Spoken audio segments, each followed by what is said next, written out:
Hello, Susanna Anderson here from the Are They All Yours blog at StephenAndersonFamily.com.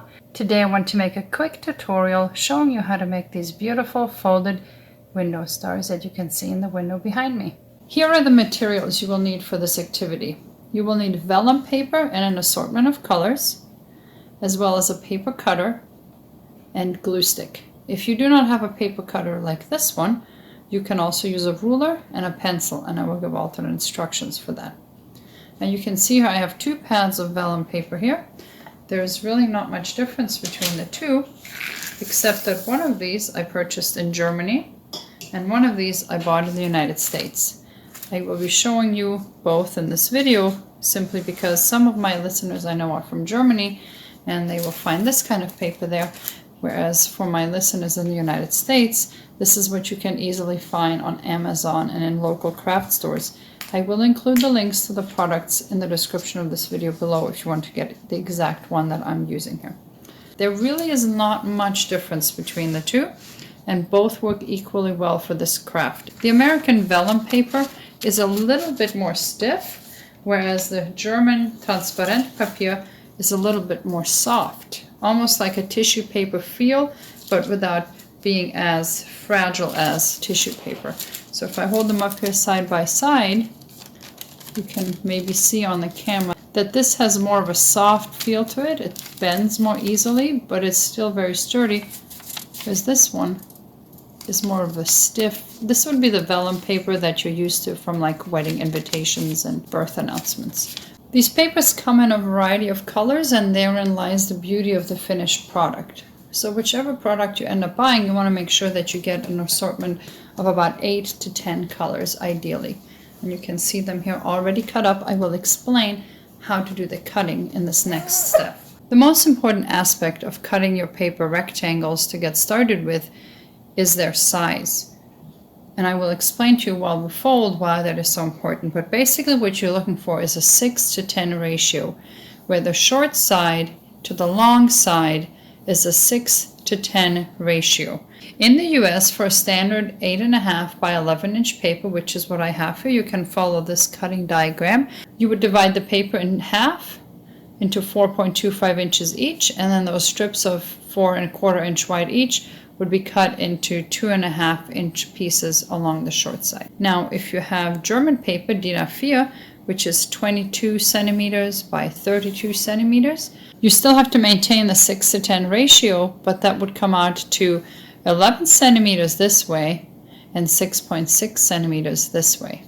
And just to show you the difference between the two papers, I have a 8.5 by 11 in the bottom here, and then the German DIN A4 is in the bottom, so you can see how it's a little bit wider and a little bit longer, and they do not have the same proportions for the paper.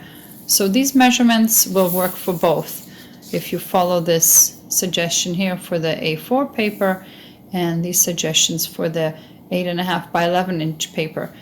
Both sheets will yield 8 squares doing that, and since stars are based on a multiple of 8, you can use one sheet for one star, or if you make one of the other stars, you will need 16 of these little squares for the larger stars. So in any case, cutting each sheet into 8 rectangles works perfectly for this particular craft. I highly recommend a paper trimmer like this one from Fiskars. This is the fastest, easiest, and most accurate way to cut your paper into the correct size rectangles. I'm going to show you how to use the trimmer with the standard 8.5 by 11 size vellum sheet of paper, but the instructions are the same whether you're using the German paper. You would just convert to the centimeter measurements instead. So this one will be cut in half down the middle here. So I need to make that 4.2 inches wide. And the way this works is that you slide the paper into the cutter, and you then line up on the side here. It has the lines on it, so you can see this is the 4-inch line, and the 4-inch line up here, this bold line, and then these are 1/4 inch increments. So if I butt it up against this 1/4 inch line, it will cut it into exactly 4.25 inches. And down along the bottom here, it has a little plastic ridge there that holds the paper from going further down. So I can just butt the paper against there, line it up, and we'll make it exactly 4.25 inches wide. Now in this craft, it is critical that all your measurements are very accurate, because you are folding something, and if over time, even if you're only off by a 1/16 of an inch, over time, as you cut more and more of these little rectangles and then fold them, if you're only off by a 1/16 of an inch, that starts stacking up as you cut the paper and glue it and fold it. So you want to be as accurate as possible when you start out. And then I'm going to take this strip of paper and I'm going to butt it against the 2.5 inch line here and just cut into 2.5 inches width. This paper cutter is able to handle more than one layer of paper at a time. I have done as many as 6 at a time, but for accuracy reasons, I suggest only doing one sheet of paper at a time. And like I said, one of these sheets of vellum will yield 8 squares with a minimal waste if you follow the sizes that I suggested. Basically, you will get 8 squares of the size and 2 of these little scrap pieces. Now, even though this is a scrap piece, I suggest you keep it. There are many crafts that use just little torn pieces of vellum paper, such as a stained glass turkey craft or stained glass leaves craft. If you want to know more about those, just simply type that into Google or Pinterest and you will see those ideas come up.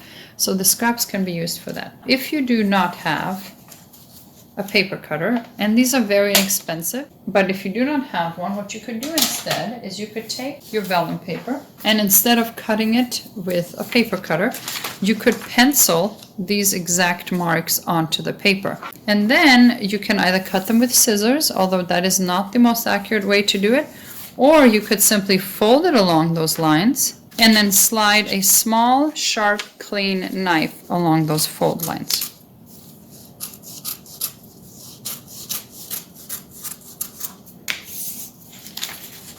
And then you would have to repeat the process by folding over 2.5 inches each way and then slicing through again. That will give the neatest cuts if you do not have a paper trimmer like the one shown. Let's move on to the folding. I'm going to explain the steps here, but if you forget, there's also a link in the description of this video below for a website where there's a PDF that you can print. Now, even though it's German, these pictures are self-explanatory and you can simply follow the pictures.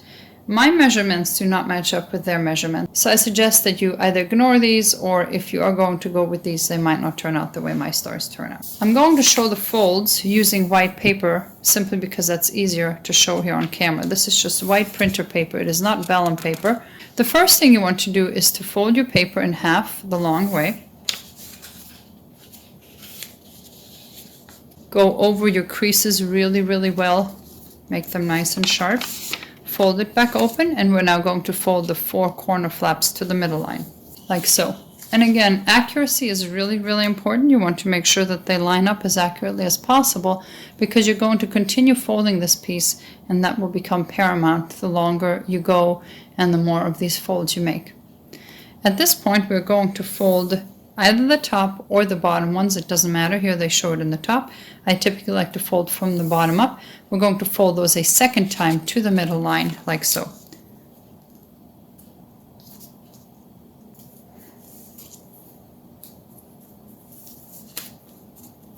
Now here you will see why the ratio of 6 to 10 in the original cutting instructions is so important.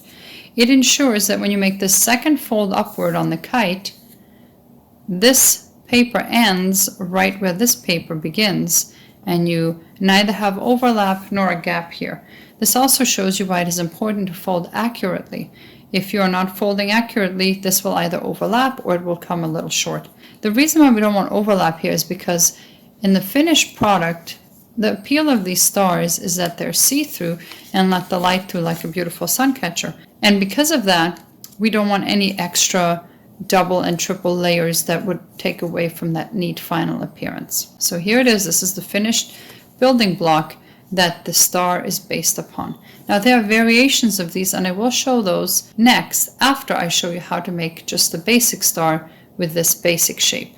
As I mentioned earlier, it takes 8 of these base units to make one star of the most simple basic star. I folded 8 here in 8 different colors, but whether you want to make the star all in the same color or just use 2 colors, or like I'm going to do here, make a rainbow of colors, is entirely up to you. You can do that whichever way you like. Now there's 2 ways to glue these together. The standard way is to overlap on the wide part of the kite down here and overlap exactly each half over the previous half and keep going all the way around like that to the end. This is the most basic star pattern right here. Go all the way around, takes 8 pieces. You can, however, also go on the narrow end and continue in this pattern all the way around, which will basically require a total of 16 of these basic shapes to go around and make one star. Another way that you can arrange them is to simply put every other star together like this, and you can glue, instead of overlapping half and underlapping the other half, you can simply glue these pieces on the top like so to make a star that is slightly different than the original version, but still very much reminiscent of it. Or what you could do for a little bit more of a difference here is to put every other shape on the bottom in this formation with the wide ends together and every other on the top with a narrow end together, just to hold the bottom pieces together, and you will get a star shape that looks quite a bit different from the original. There's really no end to how you can creatively arrange these stars to your liking in different configurations, even just with this basic shape. But let me glue it in the most basic configuration there is. And for that, I simply put a little bit of glue at the bottom here, and I overlap with the next half. Now, just as a reminder here, when you are doing crafts with little kids, that's a whole different ballgame. So if you're working with little kids, do not expect folds to be perfect. Do not expect them to glue these perfectly or to abide by a perfect pattern, and that's fine. The important thing to remember when you're doing crafts with kids is that the thing that matters is the process, not the product. So you want to go into it realizing that, because otherwise you're setting yourself up for failure and disappointment.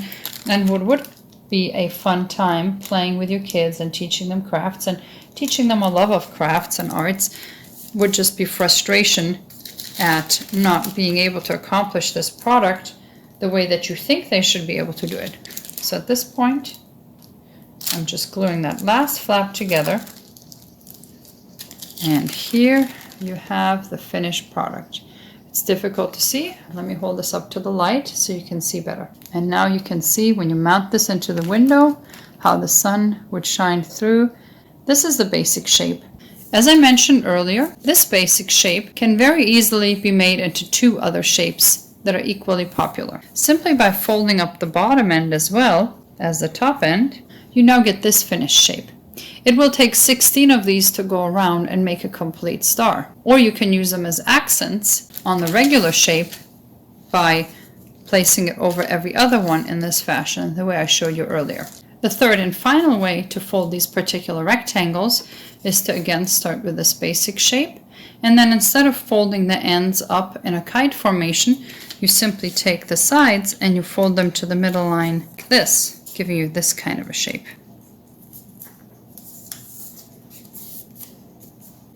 So you have the kite for the basic shape, the diamond, and then there's also this one here as a third variation. Some ideas for how to use them is to put 4 of the kite formations offset like this, and then put 4 of the diamond ones in the back like this to glue them together, which will yield this star. You could also, instead of having one in the back and one in the front, you could overlap them. Or to have the 4 basic kite formations in the back and these ones in the front to hold them together, or again you could put them in the back instead or offset them however you like. These are just some of the ideas to incorporate these alternative shapes if you're going to go beyond the basic kite pattern right here. I hope you have enjoyed this tutorial. If you have any questions, please leave them in the comments below, and please consider subscribing to my channel if you haven't already done so. Have a good day.